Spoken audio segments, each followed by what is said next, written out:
मजबूरियों से कभी नहीं डरोगे? एक बार इस वीडियो को पूरा देख लो तो चलिए वीडियो को शुरू करते हैं दोस्तों। आज की यह वीडियो काफी महत्वपूर्ण बात पर आधारित है। एक ऐसी बात जो लगभग हर इंसान अपने जीवन में महसूस करता ही है, और वो है मजबूरियां। आज के इस वीडियो में हम जानेंगे मजबूरियों को देखने का सही तरीका क्या है। मजबूरियां जीवन का एक महत्वपूर्ण हिस्सा है और हमारे जीवन में अक्सर आती है। मजबूरी एक व्यक्ति के जीवन में ऐसी स्थिति को दर्शाती है जहां व्यक्ति कुछ करने में सीमित रह जाता है, अक्सर बिना अपनी इच्छा के, क्योंकि उनके पास कोई दूसरा विकल्प नहीं होता। ऐसी स्थिति में हम जो करना चाहते हैं, हम वो चाहकर भी नहीं कर पाते। यह एक ऐसी परिस्थिति होती है जहां पर व्यक्ति अपने मन के अनुसार चुनाव नहीं कर सकते और अपने हथियार डाल देते हैं। मजबूरी में हमें अक्सर वही करना पड़ता है जो हमारे सामने रखा गया हो, ना कि वो जो हम करना चाहते हैं। ये मजबूरियां हमारी आर्थिक, सामाजिक, पारिवारिक और व्यक्तिगत स्थितियों से जुड़ी होती हैं। कुछ लोग मजबूरियों से कोसों दूर भागते हैं और कुछ लोग उनका डटकर सामना करते हैं। मजबूरियों से निपटने के लिए नए तरीके ढूंढते हैं। तो आइए इस कहानी के माध्यम से जानते हैं कि कैसे हम अपने जीवन की एक मजबूरी को एक अवसर में बदल सकते हैं। यह कहानी एक व्यक्ति के बारे में है जो बहुत दुखी था। एक समय की बात है, एक छोटे से गांव में एक आदमी रहता था। वह गरीब था और उसके पास केवल एक छोटा सा घर और छोटी सी जमीन थी। उसका जीवन कठिनाइयों से भरा पड़ा था और उसकी मजबूरी उसे रात दिन परेशान किया करती थी। अपनी पत्नी और एक बेटा होने के बावजूद वह आदमी बड़ा ही अकेला महसूस करता। वह मन ही मन सोचता रहता कि मेरे जीवन में कितनी मजबूरियां हैं। मुझे अपने घर का खर्च चलाने के लिए रोज काम पर जाना पड़ता है। अगर मैं काम नहीं करूंगा तो मेरा परिवार क्या खाएगा? मेरा घर कैसे चलेगा? मेरे बेटे के जीवन में अच्छा भविष्य लाने के लिए मुझे मजबूरन काम करना पड़ता है। उसे अपना काम एक बोझ लग रहा था और यह सोचकर वह बहुत दुखी था। एक तरफ जहां लोग उसी गांव के तालाब पर मस्ती करने आते हैं और अपने दोस्तों के साथ सुकून भरा वक्त गुजारने आते हैं, वहीं इस आदमी को वहां मजबूरन मछलियां पकड़नी पड़ती ताकि उसके घर के खर्चों में खाने पर होने वाला खर्च कम हो सके और उसका परिवार यह तालाब से पकड़ी हुई मछलियां खा सके। वह आदमी मजबूर था और वह अपने परिवार को खुश देखना चाहता था, पर उसकी मजबूरियों ने उसके घर से सुख और शांति को खत्म ही कर दिया था। उसे ऐसा लग रहा था कि अपने जीवन में इतने सारे कमियों के कारण वह कभी खुश नहीं रह पाएगा। एक दिन इसी बात से परेशान होकर वह एक पेड़ के नीचे बैठकर रो रहा था। तभी एक साधु उसकी ओर आ रहा था। साधु ने देखा कि उसके चेहरे पर बहुत सारे गम थे। उस साधु ने देखा कि वह व्यक्ति दुखी होकर फूट फूट कर रो रहा था। साधु ने उस व्यक्ति के पास जाकर पूछा, क्या हुआ बेटा, तुम इतने क्यों परेशान? उस आदमी ने साधु की ओर देखा। वह साधु साधारण कपड़ों में था और उसको देखकर व्यक्ति सोचने लगा, भला ये साधु क्या मदद कर पाएगा मेरी? व्यक्ति ने उससे कहा, तुम तो एक साधु हो, भला तुम क्या मदद करोगे मेरी? मैं पहले से ही अपनी मजबूरियों के कारण काफी परेशान हूं, तुम मुझे अकेला छोड़। साधु उस व्यक्ति से कहते हैं, बेटा इतना दुख तुम अकेले क्यों सहन कर रहे हो? मुझे बताओ क्या हुआ, शायद मैं तुम्हारा दुख दूर कर सकूं। वह व्यक्ति उस साधु से कहता है, तुम मेरा दुख दूर करोगे, तुम मेरी मजबूरियों से मुझे मुक्त कैसे कर सकते हो? तुम्हें तो खुद नहीं पता मजबूरियां क्या होती हैं। तुम्हें कौन सी मजबूरी का सामना करना पड़ा? अपने जीवन में तुम क्या जानो? मजबूरी तुम्हें किस बात की चिंता? तुम तो काम भी नहीं करते, तुम्हें किसी परिवार का ध्यान भी नहीं रखना। मुझे तो दिन रात काम करके अपने परिवार की जिम्मेदारी उठानी पड़ती है। साधु उस आदमी के कड़वे शब्द सुनकर भी शांत रहे। वह समझ गए कि यह आदमी अपने जीवन में अपने कामों और मजबूरियों को बुरा समझता है और इसी कारण यह काम को बोझ समझकर मन से किसी भी काम को नहीं कर पा रहा है। साधु हंसकर कहते हैं, बस इतनी सी बात, मैं तुम्हारी मजबूरियों को एक ताकत बना सकता हूं। तुम्हें कभी भी काम करने में बोझ महसूस नहीं होगा। तुम्हें अपने परिवार के लिए काम करना कभी बोझ नहीं मानोगे। मैं तुम्हें एक ऐसा रास्ता बताऊंगा जिससे तुम हर काम खुशी खुशी करोगे, लेकिन तुम्हें पहले मेरा काम करना होगा। क्या तुम तैयार हो? वह आदमी साधु की बातों को लेकर सोच में डूब गया। साधु ने कहा कि एक ऐसा रास्ता है जिससे वह हर काम खुशी खुशी कर सकता है और उसके बदले में केवल एक काम करना होगा। पर क्या यह सच है? ऐसा कुछ इस साधु को पता भी होगा या यह साधु बस मुझे पागल बना रहा है? आदमी ने कुछ देर सोचकर उस साधु को मना किया, यह कहते हुए कि मुझे नहीं लगता कि तुम ऐसा कुछ बता सकते हो। आदमी मना करके वापस घर लौट आया। कुछ दिनों तक तो उसके दिमाग में वह साधु की बातें घूमती रहीं, लेकिन धीरे धीरे वह उस साधु और उसकी बातों को भूलता गया। उसके दिमाग से साधु भी धीरे धीरे निकलता गया। वह फिर से अपने रोज की दिनचर्या में वापस चला गया। फिर कुछ महीनों बाद उसे एक दिन अपना मित्र मिला। वह मित्र उससे कहता है, हमारे गांव में एक बड़े ज्ञानी साधु प्रवचन देने आ रहे हैं। वह जो भी कहते हैं वह करके दिखाते हैं। वह बहुत बुद्धिमान है। उसका मित्र उस आदमी से कहता है, तुम भी चलो मेरे साथ, तुम्हें वहां आनंद आएगा। कभी तो अपने लिए कुछ समय निकाल लिया करो। तुम कितनी मेहनत करते हो। वह आदमी सोचता है, मैं तो वैसे ही अपने रोज के काम में मग्न रहता। मेरा मित्र सही तो कह रहा है, कभी अपने लिए भी समय निकालना चाहिए। वह अपने मित्र के साथ उस साधु के उपदेश को सुनने और वहां जाने के लिए राजी हो जाता है। अगले दिन यह व्यक्ति अपने मित्र के साथ उस आश्रम में जाता है। वहां उसे वही साधु दिखता है जो उसे उस दिन काम को खुशी खुशी करने का मार्ग बताने का वादा कर रहा था।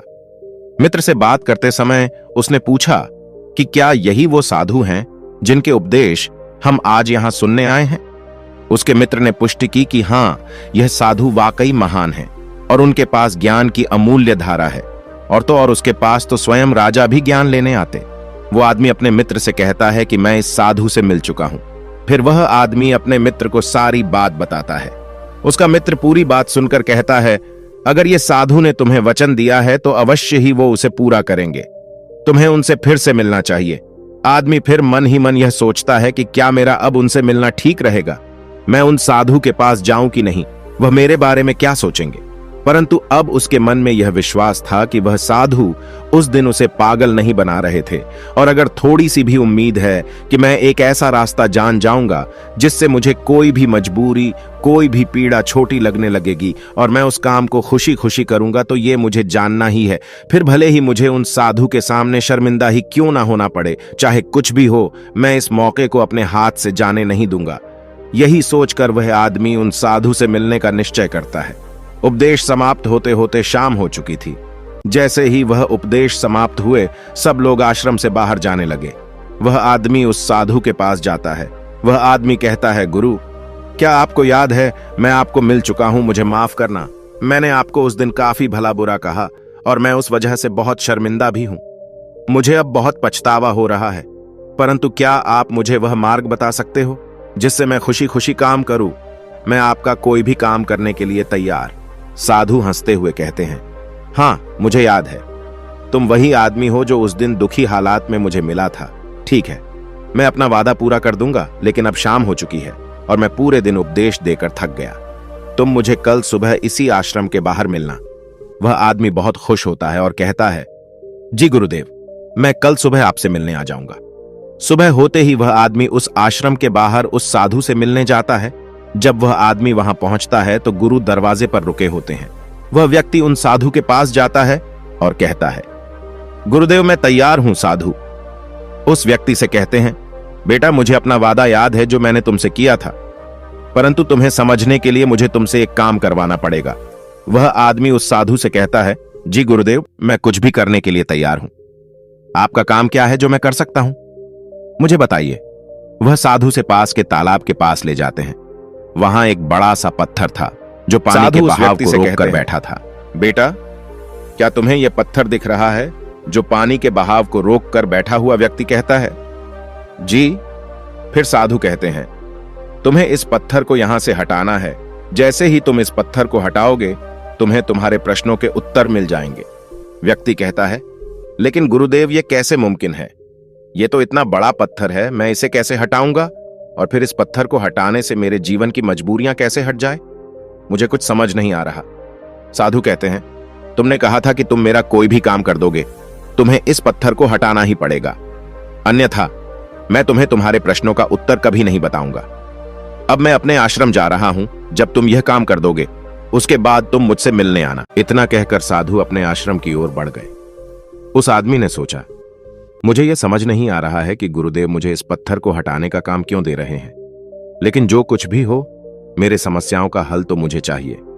मैं अपने जीवन से बहुत दुखी हूं और अगर मुझे इस पत्थर को हटाने से मुझे गुरुदेव उत्तर बता देंगे तो ठीक है। गुरुदेव अगर मुझे यह करने को कह रहे हैं तो इसमें जरूर कोई बात होगी। इतना सोचकर उस आदमी ने उस पत्थर को अपने हाथों से हटाने का प्रयास शुरू किया, लेकिन वह पत्थर इतना विशाल और भारी था कि वह थोड़ा भी नहीं हिला। कुछ देर बाद थक हार कर उसने अपने पीठ के बल पर लेकर फिर से प्रयास किया। उस पत्थर को हटाने की कोशिश की, उसने देखा कि वह पत्थर थोड़ा सा अपनी जगह से हिल गया, पर जैसे ही वह थोड़ा सा सीधा हुआ, वह पत्थर फिर से अपनी जगह पर वापस आ गया। उस आदमी का आत्मविश्वास टूट गया। वह मन ही मन सोचता है कि यह कैसा काम दिया है मुझे इस साधु ने। यह पत्थर तो हिलने का नाम भी नहीं ले रहा। बाहर बहुत धूप थी और वह आदमी पसीने में भीग जाता है। वह आदमी बीच में ही रुक जाता है, पर फिर उसे उन साधु की शर्त याद आती है, जिसके मुताबिक अगर वह उनका काम नहीं करेगा तो उसे वह नहीं मिलेगा जो वह चाहता है। यह काम करना भी एक प्रकार की मजबूरी ही थी। काफी समय बीत जाने के बाद उस आदमी ने पास में ही एक पेड़ देखा और उसे उस पेड़ को देखते ही एक तरकीब सूझी। उसने सोचा, क्यों ना मैं एक लकड़ी के टुकड़े को पत्थर के नीचे फंसाकर उस लकड़ी पर अपना वजन रखूं। इससे मुझे कम जोर लगाना होगा और लकड़ी बड़ी और मजबूत होने के कारण उसका परिणाम ज्यादा होगा। वह आदमी तुरंत ही एक बड़ी और विशाल लकड़ी तोड़ने में लग जाता है। जैसे तैसे उस आदमी ने एक बड़ी लकड़ी उस पेड़ से निकाली। उसके सारे छोटे टहनियां और पत्ते को तोड़कर एक सीधी लकड़ी तैयार की जो वह इस्तेमाल कर सकें। फिर उसने उस पत्थर के अगल बगल एक गड्ढा खोदा जहां वह उस लकड़ी को डाल सके। उस आदमी ने लकड़ी का एक छोर उस पत्थर के नीचे फंसाया और फिर वह आदमी अपने हाथों में 2 बड़े पत्थर लेकर उस लकड़ी के दूसरे छोर पर बैठ गया और देखते ही देखते वह पत्थर अपनी जगह से हट गया और पानी का बहाव फिर से चालू हो गया। वह आदमी बहुत खुश हुआ। उसे आत्मविश्वास महसूस हुआ। वह दौड़ता हुआ उन साधु के पास गया और कहा, गुरुदेव, मैंने कर दिखाया। मैंने उस पत्थर को हटा दिया और मैंने अपना वचन भी पूरा कर दिया। साधु पूरी बात उस आदमी से सुनने के बाद कहते हैं, तुमने अच्छा काम किया, मेहनत की, तुमने तरकीब भी निकाली और तुमने अपने दिमाग का भी इस्तेमाल किया। लेकिन मुझे एक बात बताओ, क्या तुम्हें लगा था कि तुम ये काम कर पाओगे? आदमी कहता है, नहीं गुरुदेव, मुझे नहीं लगा था कि मैं इतना बड़ा पत्थर हटा पाऊंगा। साधु पूछते, क्या लगता है तुम्हें, तुम ये सब क्यों कर पाए? आदमी जवाब देता है, क्योंकि यही आपकी शर्त थी। अगर मैं नहीं करता तो मुझे अपना जवाब कभी नहीं मिलता। साधु कहते हैं, तो तुम यह कह रहे हो कि यह काम करना तुम्हारी एक मजबूरी थी? आदमी कहता है, हां, लेकिन आप वही क्यों पूछ रहे हो? इस पर साधु कहते हैं, मैं तुम्हें यही तो समझाना चाहता था। जिस तरह आज तुम्हारे सामने वह पत्थर हटाने की मजबूरी थी, इसी तरह तुम्हारे जीवन में भी तुम्हारे सामने कई मजबूरियां आएंगी। साधु आगे कहते हैं, मजबूरियां ही तुम्हें वह काम करवाती हैं जो तुम्हें नहीं लगता कि तुम वह कर सकते हो। तुम्हारी मजबूरियां तुम पर बोझ नहीं है, बल्कि मजबूरियों के कारण तुम जिंदा भी हो। तुम खुद सोचो, अगर तुम्हारे ऊपर मजबूरियां ना होती और काम करके अपने परिवार के लिए कमाई करने की कोई पाबंदी ना होती, तो क्या तुम अपने घर से बाहर भी निकलते? नहीं ना, तुम एक ही जगह है, बस आराम से बैठे रहते। लेकिन क्या ऐसा आराम करना ठीक है? क्या तुम्हारे शरीर में बीमारियां नहीं आ जाती? तुम अपनी मजबूरियों के कारण काम करते हो, जिससे तुम स्वस्थ और तंदुरुस्त रहते।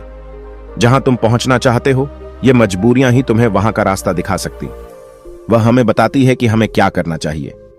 उस लक्ष्य तक पहुंचने के लिए तुम्हारी समस्या यह नहीं है कि तुम्हारे ऊपर मजबूरियां हैं, बल्कि तुम्हारी समस्या यह है कि तुम उन मजबूरियों को एक बोझ समझ रहे हो। हमारी मजबूरी हमारे लक्ष्यों को प्राप्त करने में हमारे लिए एक माध्यम बन सकती है और हमें नए दिशाओं में ले जा सकती है। जैसे कि तुमने लकड़ी का उपयोग किया ताकि उस पत्थर को हटा सको, ऐसा ही कुछ हमारे साथ जीवन में भी होता है।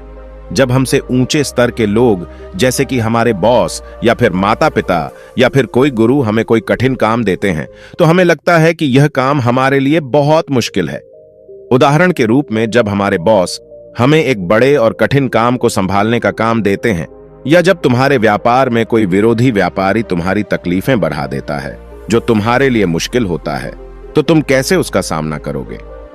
अक्सर हम नहीं चाहते कि ऐसी समस्याएं हमारे सामने आए, लेकिन सच्चाई तो यह है कि वह हमारे सामने है और हमें हमारे लक्ष्यों को प्राप्त करने से रोक रही है। क्या लगता है आप, ज्यादातर लोग इस स्थिति में क्या करते होंगे?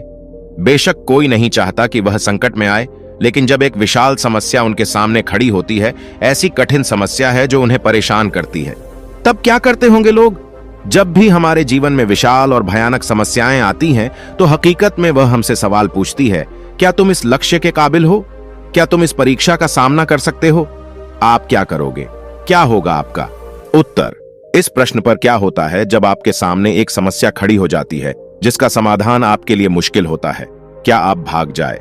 क्या आप अपने लक्ष्य को किस्मत के हाथों छोड़ देंगे?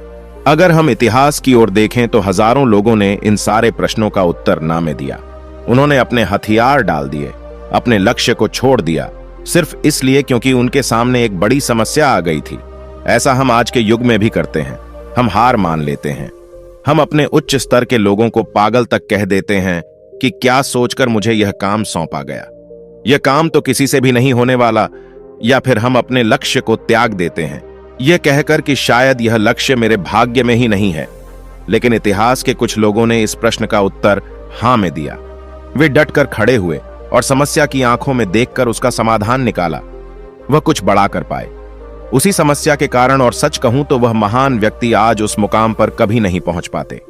अगर उनके सामने वह समस्या नहीं आई होती तो उनकी समस्याओं ने उन्हें बड़ा बनाया, उन्हें मजबूर किया नए रास्ते ढूंढने में, कोई ऐसा रास्ता जो आज तक किसी ने नहीं सोचा था।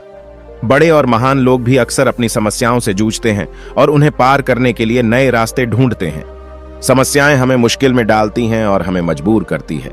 नए रास्तों की तलाश करने में यही तरीका है जिससे हम अपने लक्ष्यों को हासिल कर सकते हैं और अपने जीवन को सफल बना सकते हैं। और यही सही तरीका है हमारी मजबूरियों को देखने का। जब तुम्हारी नजर अपने लक्ष्य पर होगी तो तुम्हें अपनी समस्याएं छोटी लगने लगेगी। इसीलिए मजबूरियां अच्छी होती हैं।